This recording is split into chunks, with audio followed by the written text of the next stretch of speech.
Você tá vendo esse disco aqui, meu amigo e minha amiga? Pois é. Primeiro disco do Legião Urbana. E eu reouvi esse disco depois de muitos anos. E eu tenho algumas coisas a dizer a respeito dele.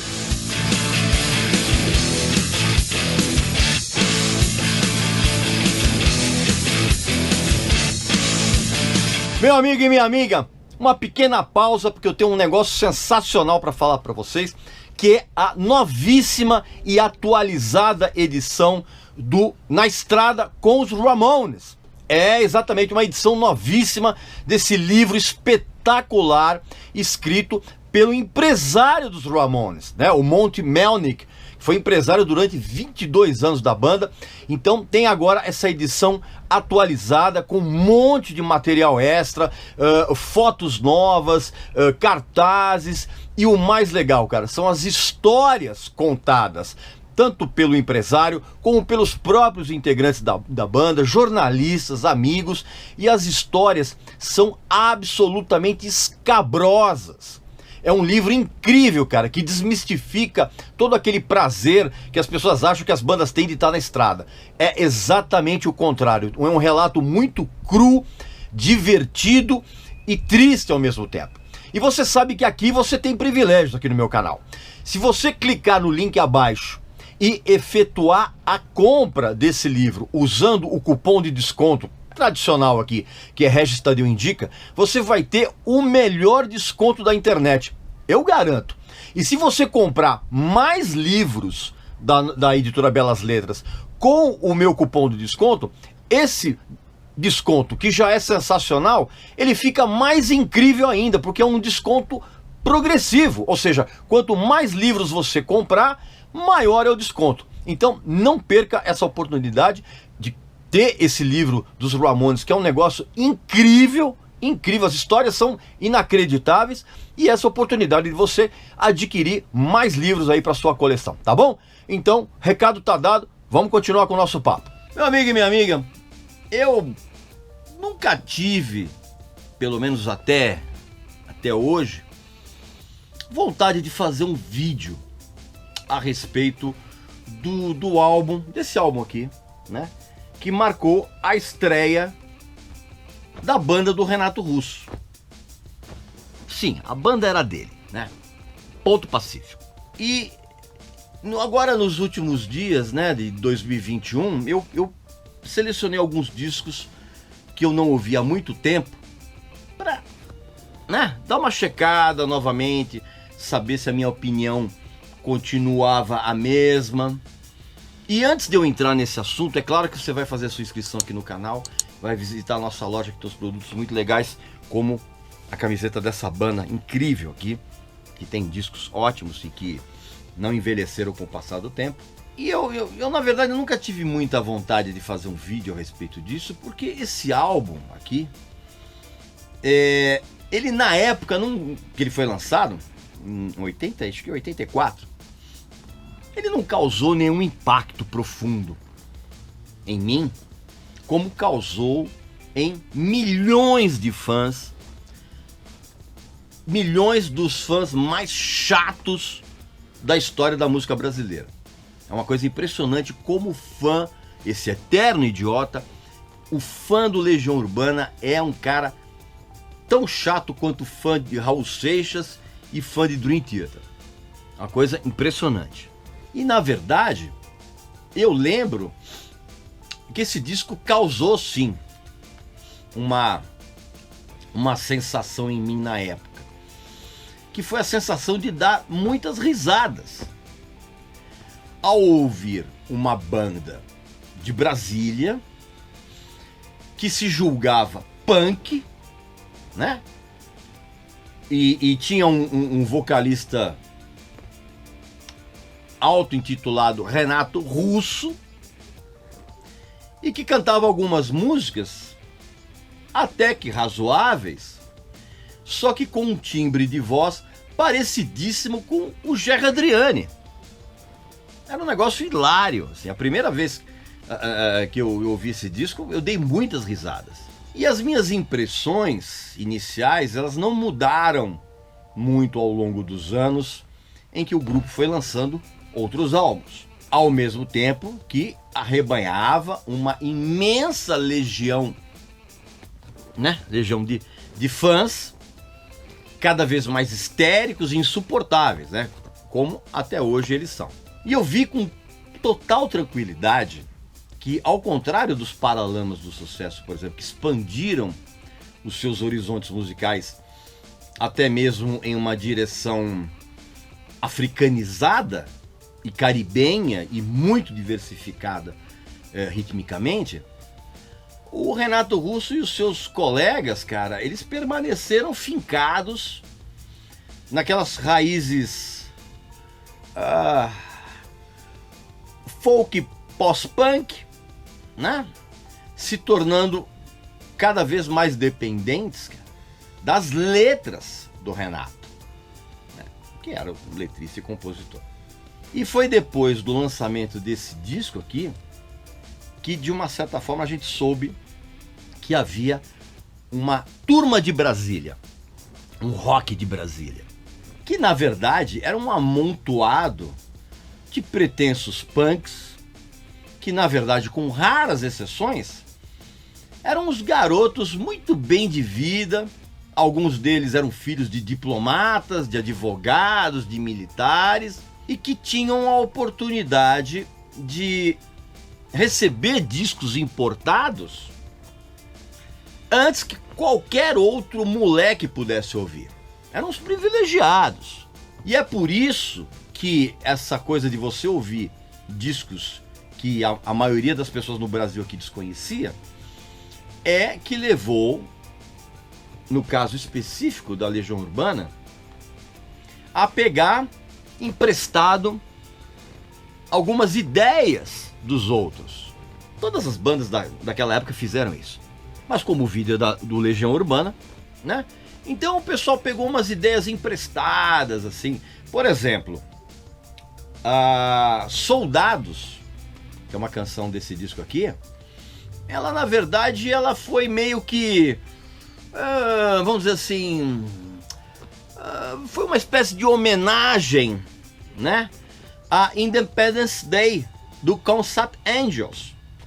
Você pode verificar isso na internet, no serviço de streaming aí, você vai comparar as duas músicas, você vai ver que uma é decalque da outra, né? Quer dizer, Soldados é decalcada de Independence Day do Concept Angels. Um outro exemplo, a versão que um grupo chamado Cartoons fez para uma música, um grande clássico do Roxy Music chamado Love is the Drug, virou Ainda é Cedo, tá?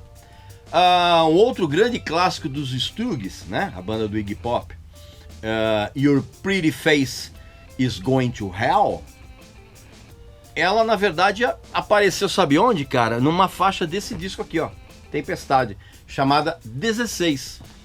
E a clássica I Don't Care dos Ramones virou Que País é Esse, né? Desse que inclusive batizou esse disco aqui. Aí depois vieram os álbuns da Plebe Rude, do Capital Inicial, e daí pro tal de rock de Brasília, né? Foi um pulo. O próprio Rock in Rio, que rolou na mesma época do lançamento do álbum de estreia do Legião Urbana, ele acabou, de uma certa forma, facilitando as coisas para o próprio quarteto e para todos os colegas contemporâneos, porque mostrou que o Brasil havia nele, né, no país, uma nova cena de rock nacional.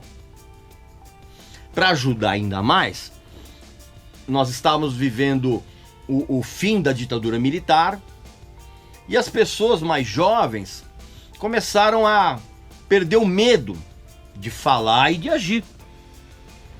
E aí todo aquele cenário estava armado. Ao longo das décadas, eu li muita gente exaltando a crueza punk desse disco. Tremenda cascata. Se há algo que é muito longe disso, é o som que se ouve em cada faixa desse disco. Todas recheadas de efeitos de reverb, delay e mais um monte de outros pedaizinhos, né? De cru, aqui não existe nada, muito menos nas letras do Renato Russo, que exalavam os primeiros aromas poéticos com os quais ele viria a ser idolatrado nos anos seguintes. Não importando que muito daquilo que ele cantava, era derivado dos livros e poemas que ele lia incessantemente. Quando não homenageava na cara dura músicas que ele gostava, como eu acabei de citar agora. Com relação ao empréstimo das letras, se você pegar, por exemplo, os versos iniciais de Será, né? Tire suas mãos de mim, eu não pertenço a você. Na verdade, é a tradução de uma parte da letra de Say Hello, Wave Goodbye, do duo Soft Cell, que canta Take your hands off me, I don't belong to you. É a tradução literal.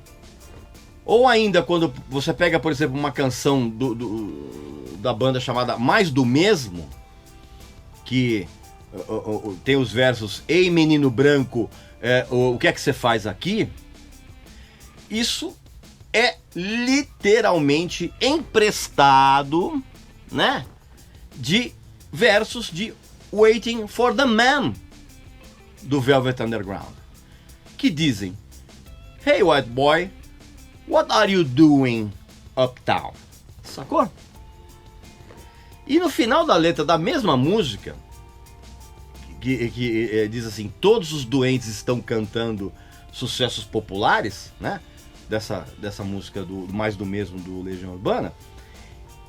Esse trecho foi claramente emprestado, né, de uma canção do Public Image, né, do Peel, que chama-se Pop Tones. Tem uma música desse disco aqui, ó, que é o quinto, chama-se L'Âge d'Or, em que o Renato Russo, ele canta Lá vem os jovens gigantes de mármore, né? Todo mundo, nossa, que coisa incrível, né? Que linda essa criação poética.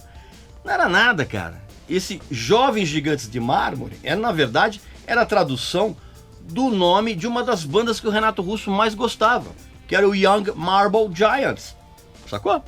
Eu qualquer hora dessas eu ainda vou fazer um vídeo citando as fontes de onde o Renato Russo tirou grande parte das suas geniais sacadas poéticas. Isso é uma outra história, uma hora eu faço um vídeo a respeito disso. Esse disco aqui é um álbum mágico, né? Como dizem os seus fãs, esses eternos idiotas. É um grande clássico? De jeito nenhum.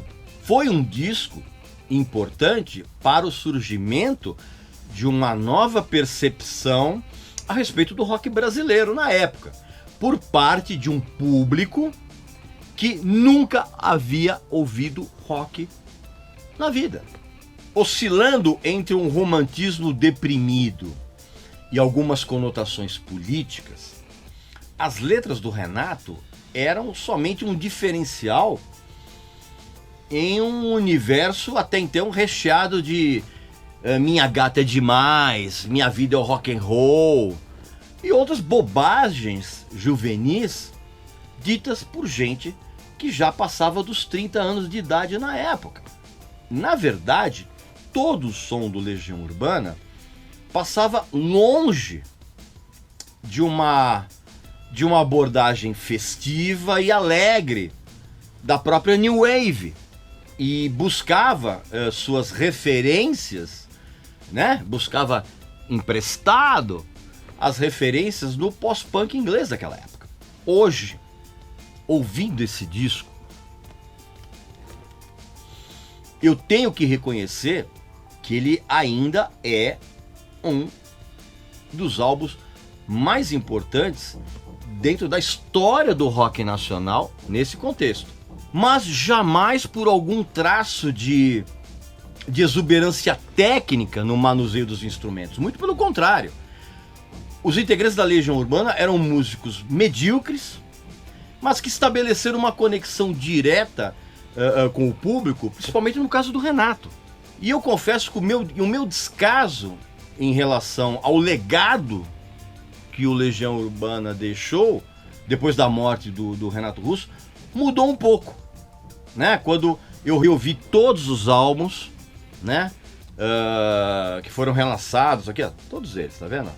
Foram relançados, se não me falha a memória, em 2010, umas edições de luxo, em Digipack, aqui ó, no caso, por exemplo, do primeiro, do Legião, né? Tá vendo aqui, né? Então, som remasterizado em Abbey Road, né? Os encartes bem caprichados. Eu mudei um pouco a minha ideia em relação a esse descaso que eu tinha. Eu reconheci que o discurso do Renato tinha se transformado em algo com um certo gabarito, né? Com uma certa corrosão, né? Era um discurso veemente, era um discurso muitas vezes raivoso e melancólico ao mesmo tempo, e esperançoso, e que havia uma certa consistência em toda a obra da banda, vamos dizer assim, que, com justiça, impediu que tudo aquilo fosse relegado a uma nota de rodapé na história musical brasileira. O grande impacto no público e na crítica veio com o disco seguinte, que é esse aqui, ó, o 2, tá? Mas esse é um assunto para um outro vídeo.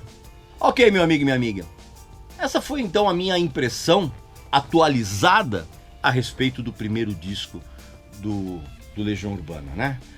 Evidentemente que os fãs da banda, que são os caras, as pessoas mais chatas do universo, vão inundar aqui os comentários com o seu chororô, o seu mimimi, aquele papo ridículo de sempre. Então você, que tem uma cabeça um pouco no lugar e consegue pensar um pouquinho mais, deixa também aqui os seus comentários a respeito do que você acha desse disco nos dias atuais, tá bom? E não esquece de visitar a nossa loja, que tem uns produtos muito bacanas, como essa camiseta dessa banda incrível, e também fazer a sua inscrição aqui no canal, tá legal? Então, um abraço, saúde pra você, pra sua família e pros seus amigos. Até a próxima!